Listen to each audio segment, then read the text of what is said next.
Bien amigos, tenemos un enlace telefónico con el doctor en Ciencias Jurídicas y analista de política internacional, José Azalde. ¿Qué tal, José? ¿Cómo está?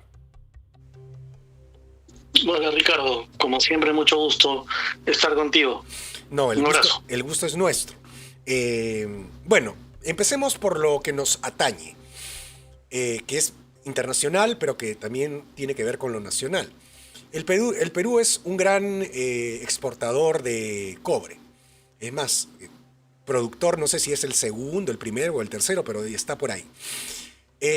Donald Trump, con base a eh, su política, digamos, de negociar con los demás países del mundo, inclusive con bloques aliados, ¿no es cierto? Eh, digamos, una situación comercial más favorable para Estados Unidos, ha decidido jugar con los aranceles, con lo que Estados Unidos tiene más poder, ¿no? Entonces ha decidido ponerle al cobre 50% de aranceles. Sin embargo, el ministro peruano ha dicho que nosotros solamente exportamos 5% de cobre a Estados Unidos, o sea que eso en realidad no nos va a perjudicar tanto. Quería preguntarte lo siguiente. ¿Cómo ves tú o cómo interpretas tú esta situación de jugar con los aranceles en el mundo? A mí me parece que es como, de alguna manera, preparar una negociación, ¿no? O sea, te clavo 200 para bajarte 100 y tú me bajas unos cuantos y así va negociando Trump, porque es un negociador. Pero de repente me equivoco. ¿Cuál es tu impresión? Sí, es una forma interesante de entender el problema con respecto a las formas de negociación del presidente Trump. Y sí, concuerdo contigo. Pero me parece que el trasfondo es más complejo y tiene que ver con la geopolítica. Ujú. Y esto debe leerse a tres niveles. En un primer nivel, Trump necesita continuar con la narrativa que lo ha llevado a la presidencia y que tiene que ver con hacer que Estados Unidos vuelva a ser un país que genere trabajo e industria. Por tanto, Trump utiliza las políticas arancelarias para poder sancionar a aquellos países que bajo su narrativa se han estado aprovechando de Estados Unidos en base a la balanza comercial, es decir, países que ganaban más que Estados Unidos en el intercambio comercial. Eso fue lo que generó esta primera ola de aumento de aranceles a nivel global, con sus socios comerciales de su Tratado de Libre Comercio en Norteamérica, con Europa y también ahora con América Latina. Y con China también, Ese ¿no? es el primer nivel, digamos, ¿no? Y con China, ¿no? Y con China, correcto. Hay un segundo nivel que es el estrictamente político y tiene que ver con lo que tú mencionabas. En efecto, el imponer aranceles puede ser un arma de negociación política y sabemos que el señor Trump negocia de esa manera. Uh-huh. El señor Trump tiene formas muy neoyorquinas de negociar. Uh-huh. Te mete el puñete y luego te sienta a negociar, ¿no? Uh-huh. Es su forma, su estilo de negociación. En algunos casos funciona, en otros no. Uh-huh. Y el tercer nivel, que no es menos importante, es el nivel económico.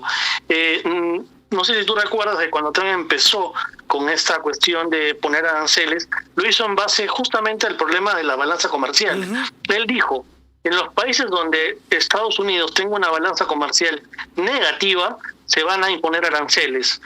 Pero esto no lo he vuelto a repetir. El arancel era como una suerte de sanción frente a países que tenían una balanza positiva, ¿no? En el caso peruano, por ejemplo, concretamente, nuestra balanza comercial es favorable a Estados Unidos. Por tanto, digamos, Perú como país podría utilizar este argumento para negociar con el gobierno norteamericano y que no nos impongan estos aranceles, o que bajen en todo caso el porcentaje de aranceles a los productos que Trump va a empezar a imponer. Yo creo que concretamente en el caso del cobre, ¿no? Nosotros tenemos la gran ventaja, a diferencia de Chile, por ejemplo, ¿no? Chile sí tiene motivos reales para estar preocupados. Chile es el principal productor mundial de cobre. Al ponerle aranceles al cobre, está generando un problema muy grave al principal productor. Nosotros lo que hacemos es, le vendemos a Estados Unidos cobre, pero nosotros le vendemos el cobre refinado, le vendemos cátodos de cobre. Nuestro principal comprador de cobre no es Estados Unidos, es China. Entonces, ahí hay que hacer una diferenciación. Ahora, la consecuencia de esta imposición de aranceles de parte de Trump al cobre es que el cobre ahora ha aumentado su valor. Por tanto, y eso también creo que lo ha mencionado el ministro de Economía en Perú, por tanto, puede tener efectos ambivalentes, ¿no? Ahora, pasemos del tema Trump, que tuvo su momento... Bueno, ha tenido su momento con los aranceles, ha tenido su momento con la guerra esta en el Golfo, estos bombardeos a las centrales nucleares iraníes, ha logrado un cese al fuego, etc. Dejemos eso de lado. Vamos a Francia. Hoy día, en algo que me hace recordar mucho al Perú, la policía y la fiscalía entraron a las oficinas del partido de Marine Le Pen, que es la presidenta del partido pues reaccionario francés. Reagrupación Nacional. Exactamente, porque consideran que ella ha recibido dinero ilícito, ha lavado dinero por aportes de campaña, ¿no? Es decir, más o menos de lo que se le acusa acá a la señora Fujimori, distinto, pero por parecido, ¿no? Entonces, como que de alguna manera da la impresión que a los políticos que no están comprometidos con el discurso, digamos, oficial de la Unión Europea, los quieren sacar de carrera de manera judicial, ¿no? Es decir, diciendo que pues, lavaron activos, que recibieron plata de otros países para sus campañas, una serie de cosas. Como que de alguna manera, si no lo puedo vencer en las urnas, de repente lo saco de carrera. ¿Te parece que esa es una interpretación correcta, o te parece que en Francia, digamos, la justicia no es como la del Perú, es decir, no es como la de Domingo Pérez? Es una pregunta muy compleja. Voy a tratar de dar una respuesta siendo lo más objetivo posible, aunque es difícil en el caso peruano, porque en efecto creo que tanto Pérez como Vela son seres repulsivos a los que no debería honrárseles con el cargo de fiscales. Pero fuera de eso, y tratando de mantener la objetividad cuando se trata de análisis de política internacional, yo creo que el lawfare, que es una forma de guerra no convencional contra un enemigo interno, mediante el cual se utiliza herramientas como el derecho, en este caso la guerra judicial, se impone no solamente contra candidatos de izquierda, sino también contra candidatos de derecha, digamos, ¿no? En realidad a lo que estamos asistiendo, y tú muy bien como abogado lo sabes, es una suerte de copamiento político de el sistema de administración de justicia de los ministerios públicos en todos los países para convertir el derecho, convertir la justicia en una herramienta política de persecución a enemigos políticos. Y esto se da de diferentes maneras. Tú has mencionado una de ellas, a través de lo que se viene a llamar esta persecución por el financiamiento de las campañas, pero también hay otras formas que tienen que ver con, por ejemplo, vínculos con determinados grupos, etcétera, etcétera. Yo lo que creo es que este es un fenómeno que tiene que ver con transformaciones en el mundo del derecho y con la falta de elementos de defensa que a veces tenemos los ciudadanos, los políticos e incluso las personas que están dentro del mundo judicial, para poder entender que lo que está en juego es una persecución política. No hay forma de mantener una objetividad cuando se está, excepto que sea un crimen, digamos, demasiado evidente, que sea flagrante, pero fuera de eso, cuando se trata de un delito en el que está involucrado políticos, es muy difícil poder determinar si el móvil realmente es buscar justicia o si el móvil es generarle una inhabilitación o una sanción que tenga implicancias políticas, ¿no? Ahora, regresemos, muy interesante tu comentario, regresemos a Estados Unidos porque Trump está también en una guerra cultural con las universidades. Él considera que determinadas universidades de élite de la Ivy League pues son las responsables de haber llenado, copado el aparato público de gente que piensa de determinada manera, ¿no?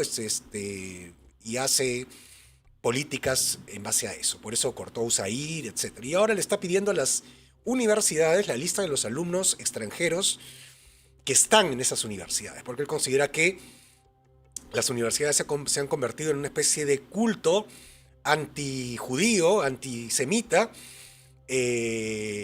y evidentemente antiamericano, y eso digamos, no está en las consideraciones de su cabeza. Entonces le ha pedido a Harvard esa lista de nombres. ¿Tú crees que la universidad le vaya a dar la satisfacción a Trump o va a pasar por un largo proceso judicial esta situación que Trump está pidiéndole a Harvard? Esto se inserta en la aprobación de lo que Trump ha denominado la grande o gran y hermosa ley, ¿no? Es una ley que engloba varios aspectos importantes. Los principales: reducción de impuestos, reducción también de subsidios.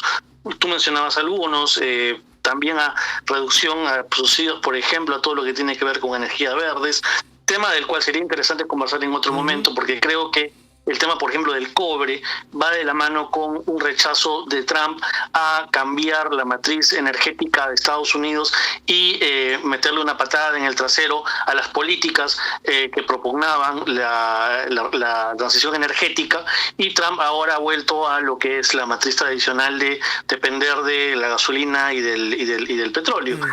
Por ello, la importancia que tiene la guerra en ese momento en Medio Oriente. Pero para responder la pregunta, esto se inserta en una política de Estado que tiene que ver con generar una situación de mayor seguridad interna. Esta ley también ha incrementado exponencialmente la cantidad de recursos que cuenta el Estado ahora para seguridad nacional y fronteriza. Estados Unidos va a invertir ahora en detectar en los campos universitarios, el caso de esta universidad es un ejemplo, posiblemente personas que utilicen de mala manera el visado, ¿no? Para Trump el visado es un privilegio, ¿no? Y las personas que van a estudiar no pueden hacer uso y abuso de ese visado, como por ejemplo participar en lo que Trump considera que no es adecuado, en protestas pro-palestinas, ¿no? Por parte de estudiantes radicalizados. Entonces es como que Estados Unidos está educando a futuros radicales que luego van a ir a sus países y van a ser como una suerte de quintacolumnistas de ciertos sectores radicales, ¿no? Yo entiendo que eso es lo que Trump en ese momento está pensando, pero la realidad es que Trump ya ha pedido formalmente a las universidades que presenten estos listados.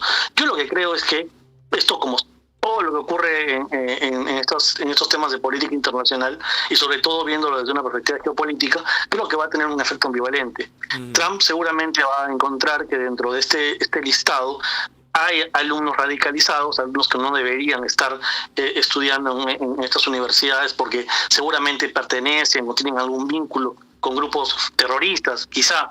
Pero lo que sí va a generar también, y el efecto contrario, es que van a perder incentivos los alumnos en querer estudiar Estados Unidos y sobre todo las universidades de élite. Y creo que esto más bien puede ser un efecto favorable para Europa o para China, ¿no?